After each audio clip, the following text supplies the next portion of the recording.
After seeing 3 brutal killings in the last couple of weeks, it begs the question, how do we cope with things like this? I've only been able to come to 3 conclusions from seeing everything that's going on, and I just wanted to share them with you. And inshallah, this helps us deal with the concept of death and puts into perspective how short your life could be. And actually, after implementing these 3 things, it helped me deal way better and be a little bit more accepting of the fact that we are gonna die. So inshallah, it helps you do the same.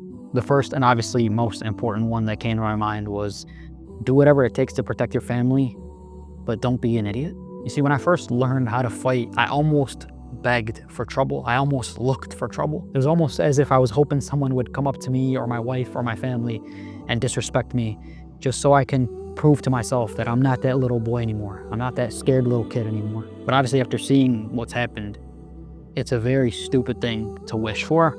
Like, I wouldn't go out of my way to get into fights, but I would almost hope someone came across me and tried something.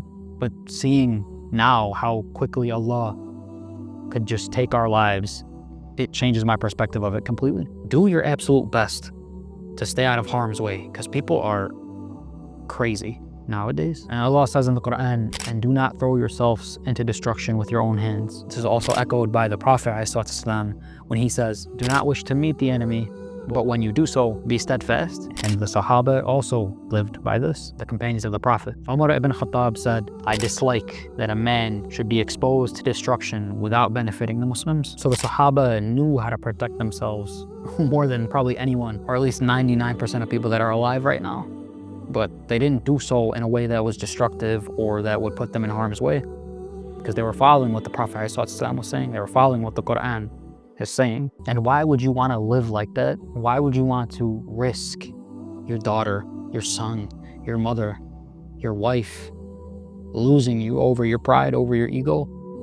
And I realized that's what I was doing. And I just feel really stupid for even thinking about that. Because just because you want to get a little validation from your own ego, your wife almost lost you. Your kids almost lost you. Your mother almost mourned you. So live like the Sahaba from this aspect. Don't be stupid and reckless, especially if it doesn't benefit you or the overall ummah. And side note, real quick, if you do want to live like the Sahaba, there's a course linked below that teaches you how to become like the Sahaba, to become the best version of yourself, the most disciplined version of yourself. It's going to help you protect you, your family, and then have the confidence that you need to walk through this dangerous world. So if that sounds cool to you, the link is in the description. So yes, the key takeaway for this is to learn how to defend yourself in all aspects, whether that be literal hand-to-hand combat or even taking up arms. We have to learn how to use guns too, but don't wish for trouble. We see how quickly our lives can turn around if we do that. The second thing I realized is to cherish the time that we have in this world, what little time we have left. There's a way to worship Allah while still enjoying the fruits of the dunya, this world that He allowed. And in my opinion, the best way to do that is to worship in groups. Go visit your family.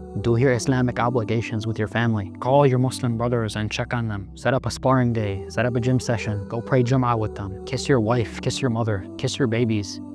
Because Allah can take away our lives just as fast as He gave it to us, whenever He feels justified in doing so. Don't just scroll all day and isolate yourself. With what's going on, we need each other now more than ever. I mean, subhanAllah, some of my family split apart over the most trivial reasons. They spent so many years not speaking to each other over real disagreements, but not dire enough to where we have to cut each other off, committing one of the biggest sins in Allah's eyes, cutting the ties of kinship. And I remember someone specifically in my family said these chilling words: it's gonna take someone dying for us to stop all of this nonsense. And that's exactly what had to happen. The death of my father, it put everything into perspective in terms of how much time we were wasting, and it all came full circle during his final hours while we were sitting on his deathbed. It's bittersweet, but subhanAllah, look at the plan of Allah. He used my dad's death to bring my family closer to each other when they were so divided, completely cutting themselves off from one another. He took something that was seemingly only bad and used it towards a form of goodness. So cherish the time you have left in this world with your family,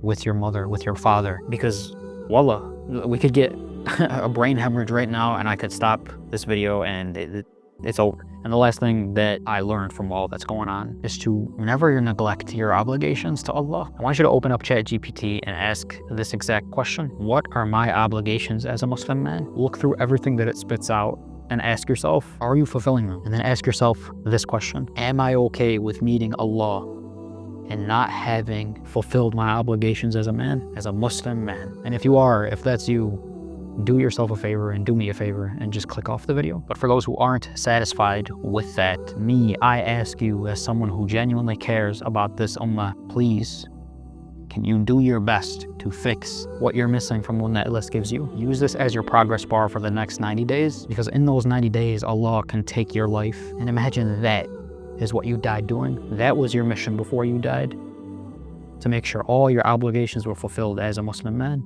Hey, I'm not perfect. I know mine aren't. But inshallah, we can get close to that 100%. Because there are men out there who did. The Sahaba did. Some of the scholars we know today did. So it's not this unattainable thing. We can make progress towards this. It's not impossible. And again, if you want a head start on that progress, there is a course in the description that teaches you exactly how to live like the Sahaba to become the best and most disciplined version of yourself. And wallah, I truly believe in this, and I truly believe it can change the course of your life if you apply their methods and manners into your life. It's truly like a self-improvement gold mine. Wallah, I literally would still be lost without what this religion taught me, and the Sahaba are some of the best examples that Islam gives us to live by. With that being said, this is a little bit of a shorter one. Thank you for watching regardless. May Allah protect all of us from these crazy situations and these crazy people. Ma salama.